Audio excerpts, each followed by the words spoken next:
கூட she has gone through a lot of abuse also. இப்போ தனியா ஒரு பிஸ்னஸ்க்காக நிறைய மீட்டிங் போயிருக்கீங்க, வெளியே நிறைய இடம் ராங்கான அப்ரோச்சஸ். ஆமாம் வந்தது ஸ்டார்டிங்கு. நான் மேக்ஸிமம் என் ஃப்ரெண்ட்ஸு தான் கூப்பிட்டு போவேன். அதில் ஒருத்தர் வந்து எங்கள் பிஸ்னஸ்லேயே அவர் டிசைனர், அவர் என்னோட கசின் அகில், இவங்களெல்லாம் நாங்கள் தான் போவோம், வேறு யாரும் போவோம். நான் யார் தனியாக இப்போ வரைக்கும் நான் போனதும் இல்லை, நான் போகவும் மாட்டேன் இனிமேல்.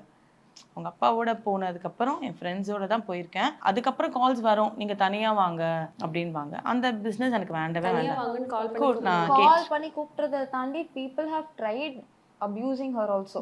நிறைய விஷயம் இருக்கு. பட் என்ன சொல்றது, எங்க அம்மா வந்துட்டு நிறைய விஷயம் என்கிட்ட ஓப்பன் அப் பண்ணல. பட் ஸ்லோவா she is like I can see how much she just missed her teenage life. இவ்வளோ ஓப்பன் அப்பா இருக்கேன் அப்படின்னு. இப்போவும் சில விஷயம் we can't tell outside, but lot of things அது இருக்கு. she is traumatized, she's still not healed, she's healing. I don't know what, she won't say anything, but thank God at least she's out of all nonsense. That's how much I am like okay for her. இப்போ ஓகேவா அம்மா? ஆமாம்மா, நான் ஓகேங்க, அதெல்லாம் இல்லை. நான் செம்ம ஜாலியாக இருக்கேன், அழமாட்டேன், அவ்வளோ சீக்கிரம்லாம் அழமாட்டேன். திட்டிகிட்டே அழுவாங்க. தட் இஸ் சிந்து. சொல்லுங்க உங்க சின்ன பொண்ணு பத்தி. சின்ன பொண்ணு பையன்தான். அந்த பையன் அது பசங்களெல்லாம் போட்டு அடிப்பாங்க. ஸோ எல்லாருக்கிட்டையும் சண்டை, போலீஸ் ஸ்டேஷனு, கேஸு. சின்ன பொண்ணு தான் சொல்கிறேன், வால் தான். அது தான் பெங்களூரில் கொண்டு போய் போட்டேன். சென்னைக்கு வரும்போதெல்லாம் ஒரு பிரச்சனை இழுத்துட்டு தான் போவா. சென்னைக்கு வருவா, ஃப்ரைடே வருவா, சாட்டர்டே சண்டே ஒரு பிரச்சனை வரும், அப்புறம் மண்டே டியூஸ்டே வந்து அமுச்சு விடுவேன், திருப்பி அடுத்த வாரம் வந்து ஒரு பிரச்சனை பண்ணுவா. இதான் பண்ணிட்டுருக்கா.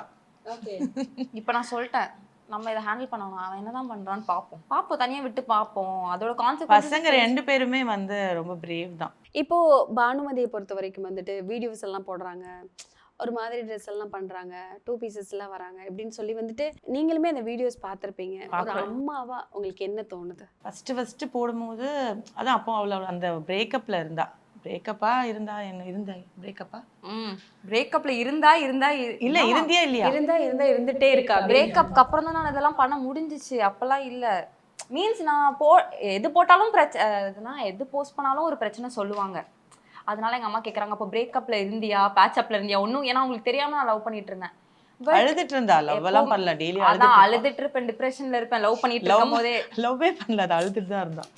லவ் பண்ணா சந்தோஷமா இருக்கணும் இல்லைங்க, அழுதுட்டுல இருந்தா. அதனால எங்க அம்மாக்கு டவுட், இது நீ எப்போ போட்டேன்னு எனக்கு தெரியல, அப்போ போட்டியா? ஒரு தடவை பார்த்தேன், பார்த்துட்டு உண்மையிலே கஷ்டமா தான் இருந்ததுங்க. ஆனா இவ வந்து உள்ள அந்த அழுறதுக்கு சரி பரவாயில்லடி போ, உனக்கு அது பிடிச்சதா பண்றியா பண்ணிக்கோ, அப்படி ஆயிடுச்சு மைண்ட் செட். உட்காந்து அந்த ரூமை விட்டு வரவே மாட்டா, அவள் ரூமை விட்டு வெளியே வரவே மாட்டா, சாப்பிடவே மாட்டா. ஒரே ஒரு ஜூஸ், எப்படி அடிக்கடி மயக்க போட்டு விழுந்துருவா. போய் ட்ரிப்ஸ் ஏற்றணும், அதுக்கு ஒரு டைம் போட்டா. அந்த டைமும் பிரேக்கப் தான் நினைக்கிறேன். ஸோ அது போட்டு அவள் சந்தோஷமா இருந்தா அன்னைக்கு.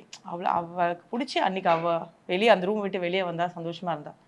ஓகே, உனக்கு எப்படி பிடிக்குதோ வாழ், அம்மாவோட இருக்கிற வரைக்கும் உனக்கு பிடிச்ச மாதிரி வாழ்ந்துக்கோ,